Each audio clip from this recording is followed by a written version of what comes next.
ang mga kapatid po sa iglesia ay naghahanda na magsagawa po ng rally. Hindi sumang-ayon sa isinusulong ng ilang sektor na impeachment. Share nyo na po, pati yung mga vloggers na kaibigan natin, Nelson. Yung mga vloggers na nakatutok po sa amin. Paki-record nyo po ito, tsak, magugustuhan po ninyo itong ating announcement kayon.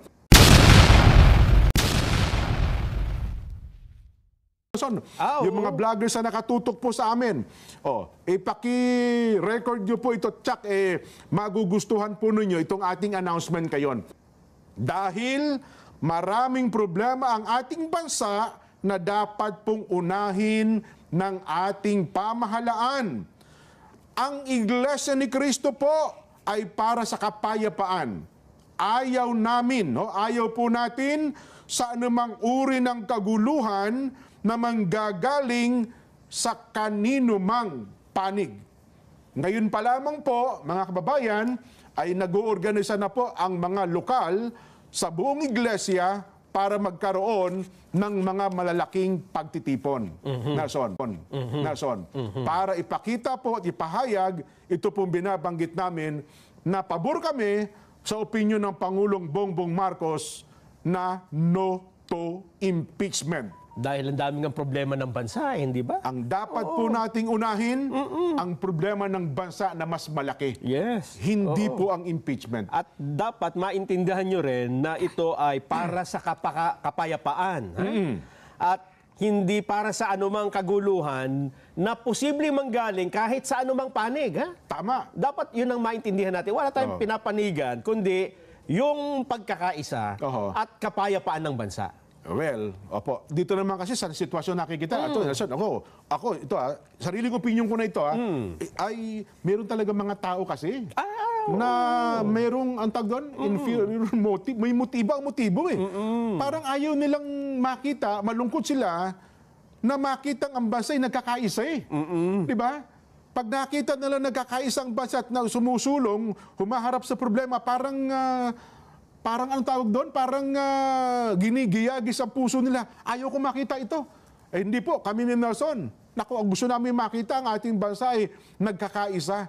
Di ba? Hinaharap po ang mas malaking problema. Hindi po itong impeachment. Totoo yan. Para magkaroon na rin tayo ng pagkakataon na harapin talaga. Ano ang problema ng bansa natin? Hindi ba? Ayan. Kung araw-araw kayo na sumusubaybay dito, kabisadong nyo na. Hindi po ba? Na number one, ang mahal ng bilihin. Bagsak ang ating agrikultura. At ang solusyon natin, importasyon ng importasyon. Yan ho ba? Yan, hindi ba priority ang tiyan? Ang kakainin ng mga mamamayan? Hindi ba yan dapat ang inuuna? Hindi ba, Jen? Sino bang makikinabang kung impeachment ang pag-uuna natin ng pansin? Magkakaroon ba ng bunga ang mga tanim? Gaganda ba ang ani ng palay? Hindi na ba tayo mag-i-import ng kung ano-anong agricultural products kapag natapos ang impeachment?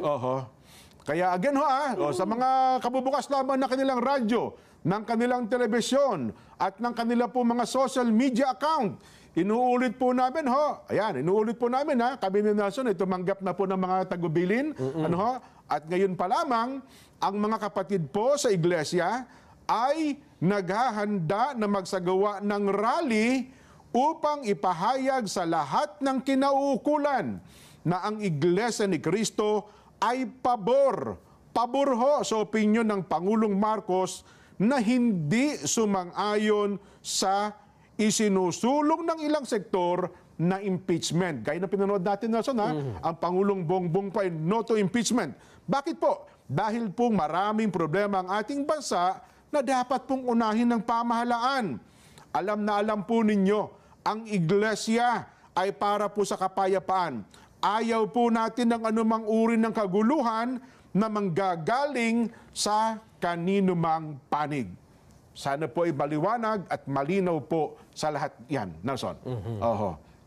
Yan po ang dapat ay palaganapin natin sa lahat ng ating mga kababayan. At sana po ay marinig din ng mga kinaukulan ng mga ahensya ng ating pamahalaan, Nelson. At alam ko, Jen,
ang mga kapatid po sa iglesia ay naghahanda na magsagawa po ng rally. Magsagawa po ng rally upang ipahayag sa lahat ng mga kinauukulan na ang Iglesia ni Cristo ay pabor. Pabor po sa opinyon ng Pangulong Bongbong Marcos na hindi sumang-ayon sa isinusulong ng ilang sektor na impeachment. Dahil maraming problema ang ating bansa na dapat pong unahin ng ating pamahalaan. Ang Iglesia ni Cristo po ay para sa kapayapaan.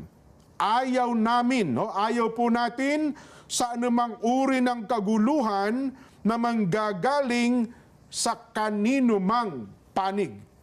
Ngayon pa lamang po, mga kababayan, ay nag-uorganisa na po ang mga lokal sa buong iglesia para magkaroon ng mga malalaking pagtitipon. Nelson, i-share nyo na po, pati yung mga vloggers na kaibigan natin, Nelson. Yung mga vloggers na nakatutok po sa amin. Paki-record nyo po ito, Chuck, magugustuhan po ninyo itong ating announcement kayon. Napakalaki po nito. At baka mabigla kayo, manghinayang kayo kung hindi nyo po maire-record itong announcement natin ngayon. Okay, hindi nyo napanood, diba? Pero bago po yun, ay balikan muna natin ang mga pangyayari. Yan. Bigyan natin ng konting premise, Nelson. Background. Bakit ba naging abala dyan? Kasi nakita mo, ang House of Representatives, halos araw-araw Inaabot nga ng madaling araw kung minsan, naging abala sa kung ano-anong investigasyon, di ba? At kung ano-anong ginagawa. At ngayon ay may nakaumang pa na impeachment. Saan ba nagmula yan dyan? Ano bang pinagmula ng mga pangyayaring ito? Nako, yun na nga po. Dahil sa ito po ang tag natin ito, yung awayan sa politika. Yun hong mga issue na ibinabato sa pangalawang Pangulo, dahil daw po sa ganito, sa ganyan, hindi na natin muna talakayin sapagkat alam naman yun ng ating mga kababayan. At nauwi ho yan sa napakatindi, humantong sa bantaan nandiyan diba? Sabi ng Vice President, pag ako namatay, may kinausap na ako para patayin din kayo. Sabi naman ng Pangulo, hindi namin palalagpasin yan, yung mga ganyan. At sa pamamagitan din ng mga mamamayan, nanawagan di ba, sa ating Vox Populi, na dapat, hindi ganyan, di ba? Dapat sa inyong dalawa, bilang leader ng bansang ito, hindi nag-aaway, dapat mayroong magpakumbaba. May mauna. At doon nga ho sa ating Vox Populi, kayo ho ang nagsabi, mga mamamayan Majority sa inyo nagsabi, ang dapat na manguna